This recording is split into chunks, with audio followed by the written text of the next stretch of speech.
E vamos, como anunciamos, conversar agora então com o Dr. Edson Crema, está aqui conosco, né, para falarmos aí sobre câncer. Bom dia, Dr. Edson. Bom dia, Góes, bom dia, clientes da Rádio Cultura.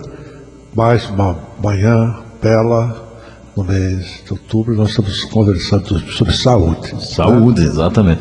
E nós falávamos na semana passada sobre câncer, né, Dr. Edson? Que, aliás, o nome já assusta todo mundo, né? E não é para menos também, né?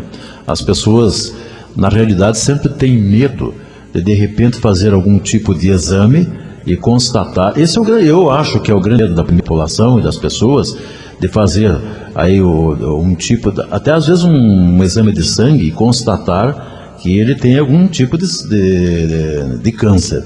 Isso é comum, doutor Edson? Góes, essa colocação talvez seja a chave do problema, porque veja você, nós precisamos ser lembrados, nós temos muito preconceitos em relação às doenças, não é? A doença faz parte da vida, a doença, se a vida sempre esteve presente, o homem vive com a vida, ele se acostumou a viver com a morte. Mas o fato do homem contemporâneo e agora é um pouco mais longe de Deus, não são todos, mas o teu programa também é importante que a gente lembra isso também, não é?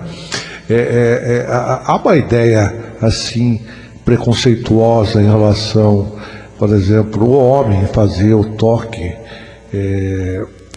retal, pode ser identificado precocemente o câncer de próstata, porque o médico, quando toca, ele encontra uma área nodular, uma área mais dura na próstata, e quanto mais cedo esse toque, normalmente a gente escolhe, a idade é 40 anos, mas hoje nós estamos vendo, dado principalmente os fatores ambientais e os fatores preponderantes na origem dos cânceres em geral, que há muitos cânceres já chegando bem mais precocemente, e o câncer de próstata também está chegando bem mais precocemente. Agora, não, só vou ter câncer depois dos 40, não é bem assim. Antigamente falava assim, né, depois dos 50, né? Exatamente, você veja por que isso está acontecendo, porque é um grande debate entre os médicos. Veja você, a testosterona, que é o hormônio masculino por excelência, e parte da mulher, uma parte da testosterona também faz parte da vida da mulher. E vice-versa. Ela precisa, os dois precisam.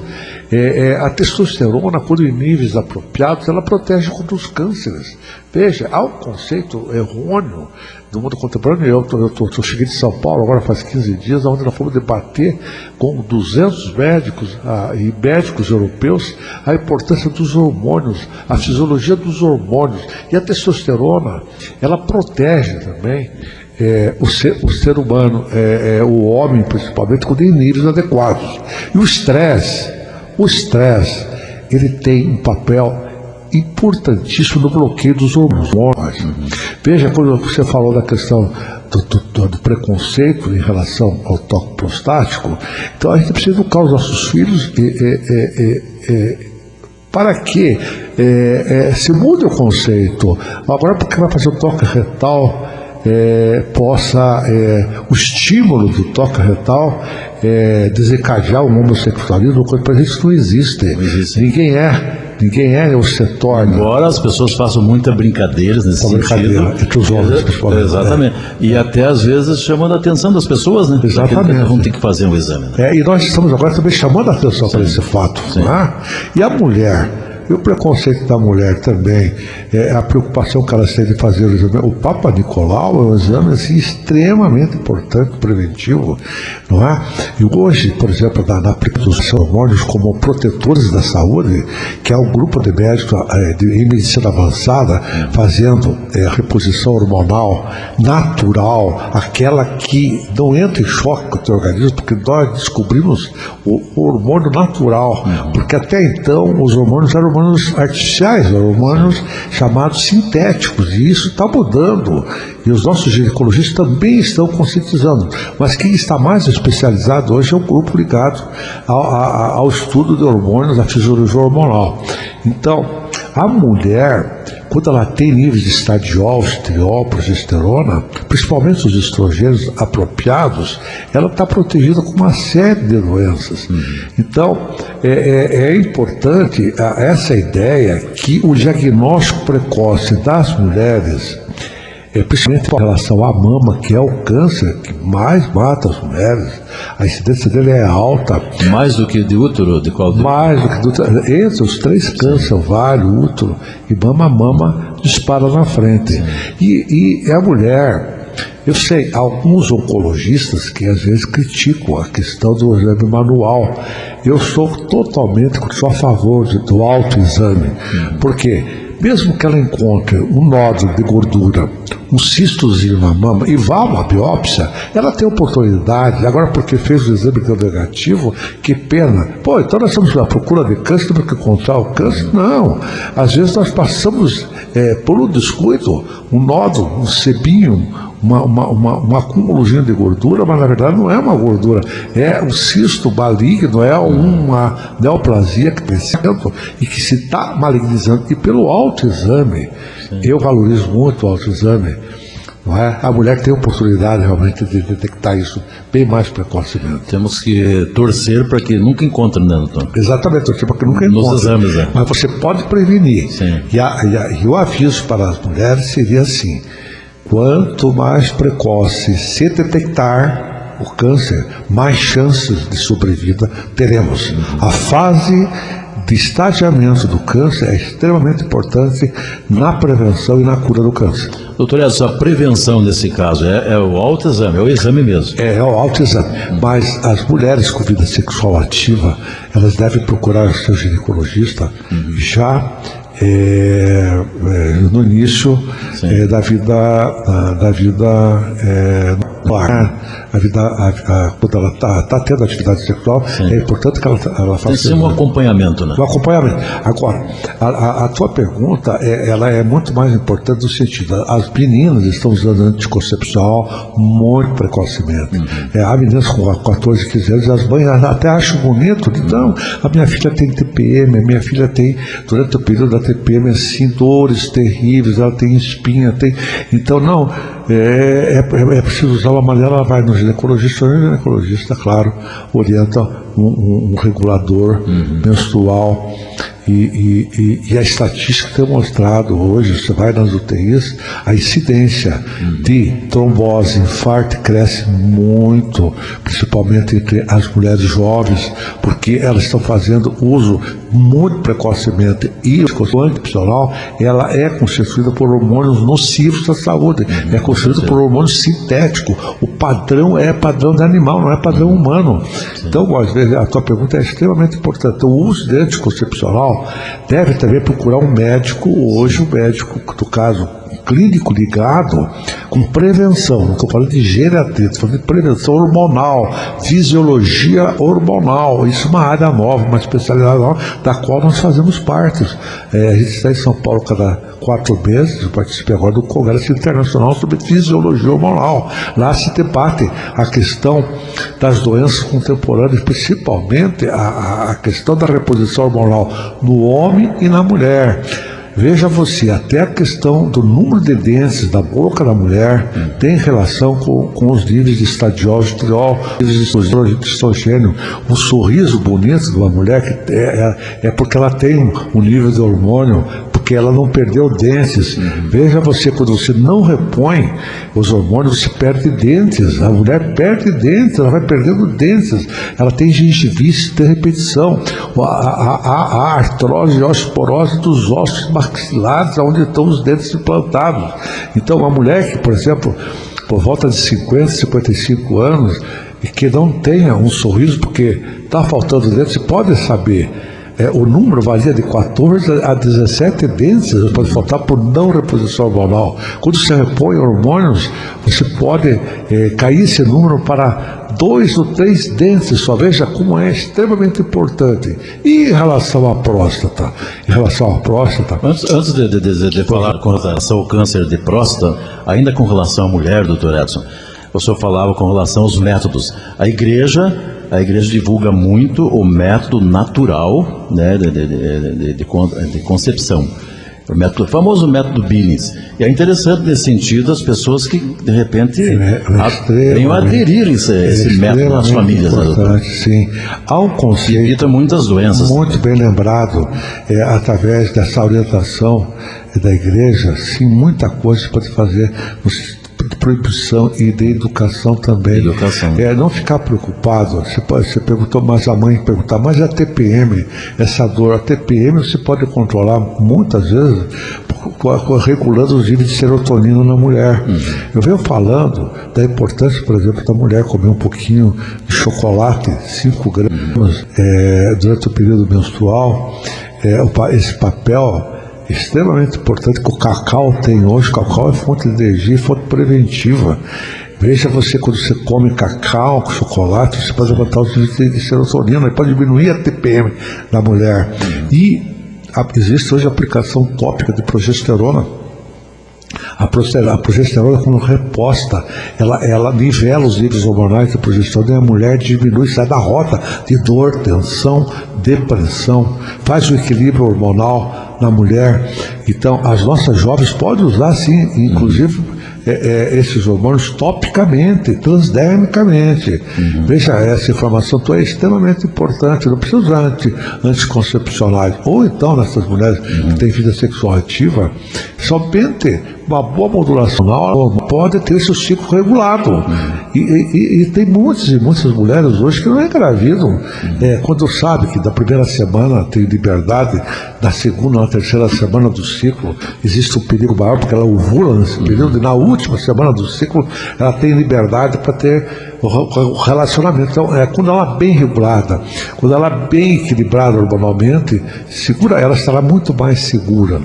Uma outra questão, ainda para fechar esse assunto, com relação ao câncer, né, de útero, de colo de útero, o governo federal divulga muito, inclusive nessa época vem divulgando, para meninas aí de 11 a 13, 14 anos, a vacina contra o HPV, justamente como prevenção, né, doutor? Muito bem lembrado hoje, com o advento da vacinação, seguramente a mulher está protegida contra um dos cânceres mais que é o câncer de colo uterino, que inicia realmente quando a menina, por volta dos 12, 13 anos, começa já a ter relacionamentos, não é?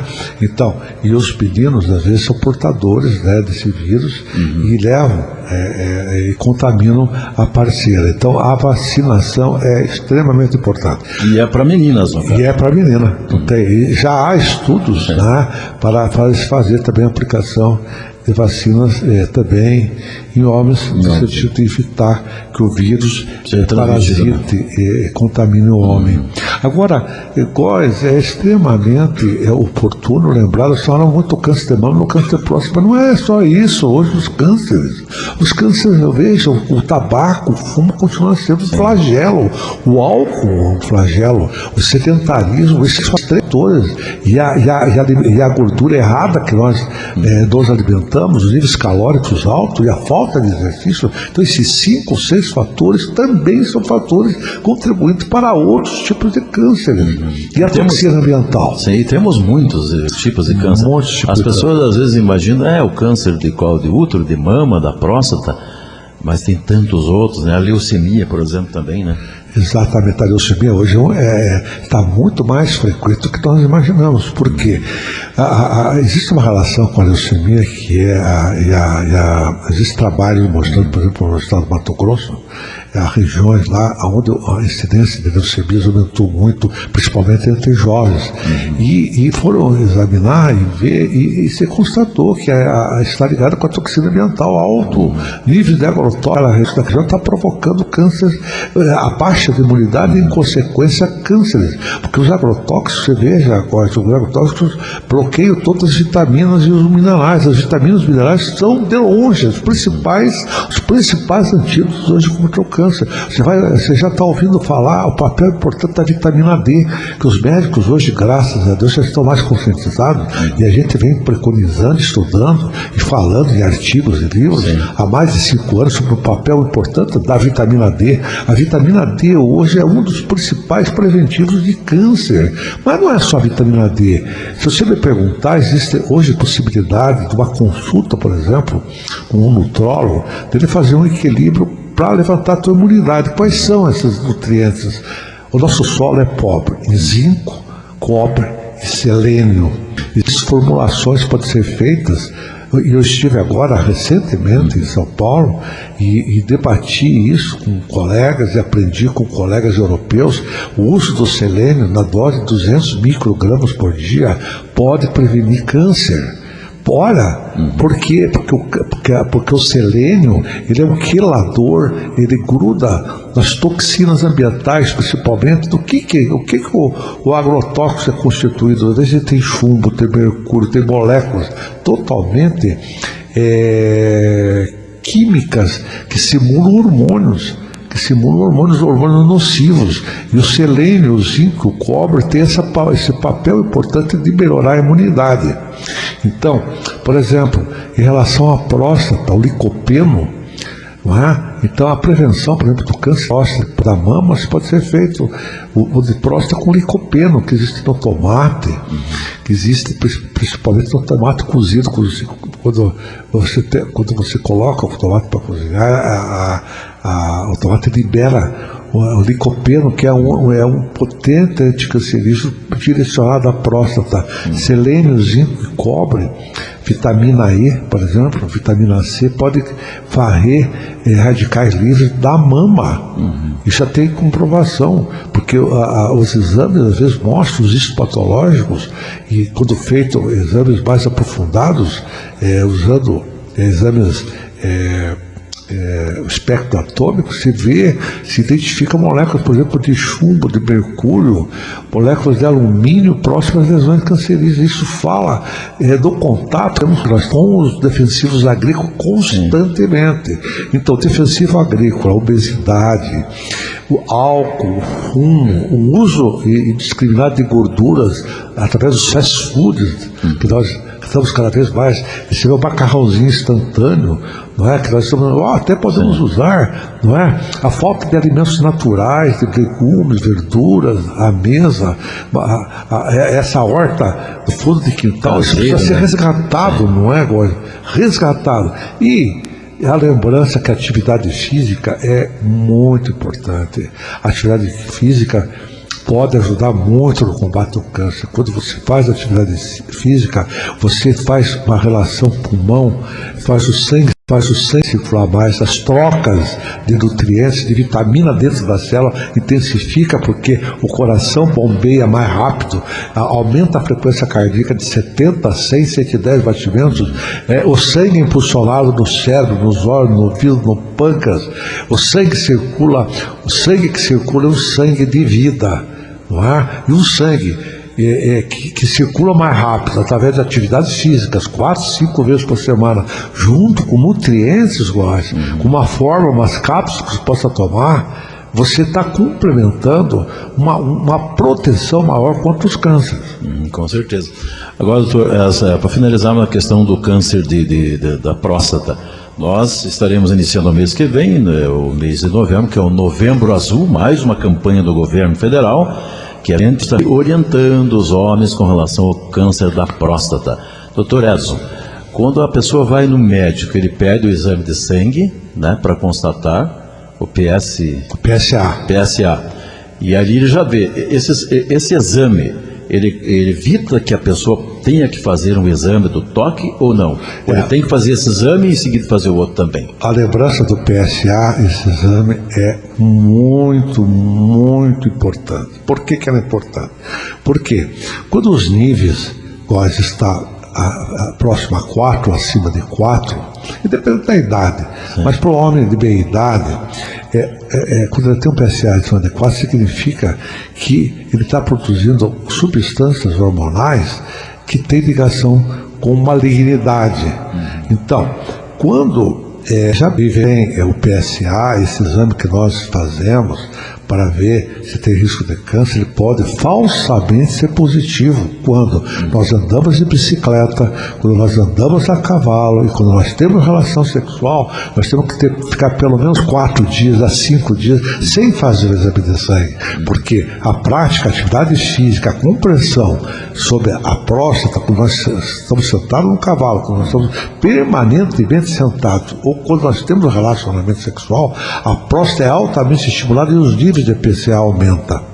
Então, assim, para fazer um PSA, pelo menos 4, 5 dias de abstenções sexuais e de andar de bicicleta e andar a cavalo. Mas a tua pergunta ainda tem que ser complementada da seguinte maneira. Às vezes as pessoas têm a impressão que começa a diminuir. Por exemplo, eu faço uma pergunta para um paciente: quantas vezes você urina na noite? Aquele paciente que diz: doutor, eu urino mais de 3 vezes, 4 vezes, eu urino muito mais no período da noite. Eu já sei que a próstata dele cresceu, seguramente a próstata dele está crescida. E ele pode ter um PSA normal. Você pode ter próstata crescida com PSA normal. Você pode sofrer da hipertrofia benigna da próstata. O único sintoma que você vai ter é um número maior de vezes o homem irá ao banheiro.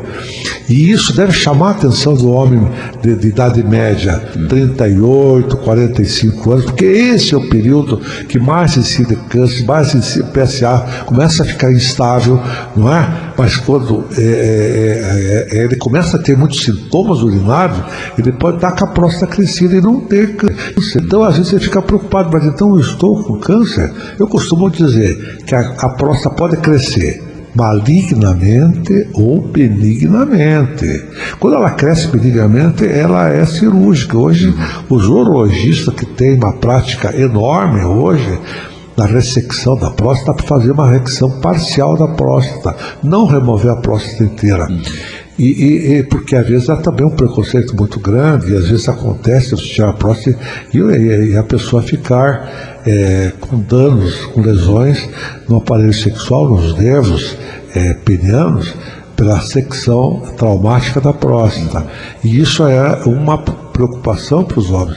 Mas assim, bem estudado, planejado uma cirurgia de próstata, ela tem tudo para dar certo. Eu tenho inúmeros pacientes que tiveram sucesso. Mas até é muito válida. PSA alto não quer dizer câncer, mas PSA alto pode ser um sinal de câncer. Sim. Só o urologista, só o toque é que poderá dizer. A ecografia vai dizer se ela está crescida ou não. A identificação se fala pelo toque e daí pela biópsia. Daí às vezes é preciso mais de uma biópsia, 3, 4 biópsias, não é? Para comprovar.